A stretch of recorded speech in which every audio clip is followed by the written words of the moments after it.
జై బాపు జై భీమ్ జై సంవిధాన్ కార్యక్రమం నిర్వహించారు. ఈ కార్యక్రమంలో ఏఐసీసీ, టీపీసీసీ ప్రతినిధులు హాజరయ్యారు. ఈ సందర్భంగా వారు మాట్లాడుతూ భారత రాజ్యాంగాన్ని రక్షించాలని, అంబేద్కర్ కల్పించిన హక్కులను కాపాడాలని జై బాపు జై భీమ్ జై సంవిధాన్ కార్యక్రమాన్ని నిర్వహించడం జరిగిందని అన్నారు. ఈ కార్యక్రమాన్ని గ్రామ గ్రామానికి తీసుకువెళ్లాలని సూచించారు.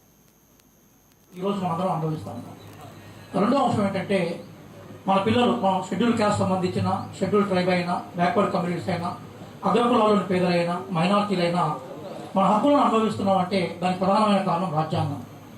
భారత స్వతంత్ర ఉద్యమానికి నాయకత్వం వహించిన మహాత్మా గాంధీ, అలాగే రాజ్యాంగం ద్వారా మనందరికీ గొప్ప అవకాశాలు ఇచ్చిన డాక్టర్ బిఆర్ అంబేద్కర్ గారిని స్మరించుకోవాల్సిన అవసరం మన మీద ఉంది.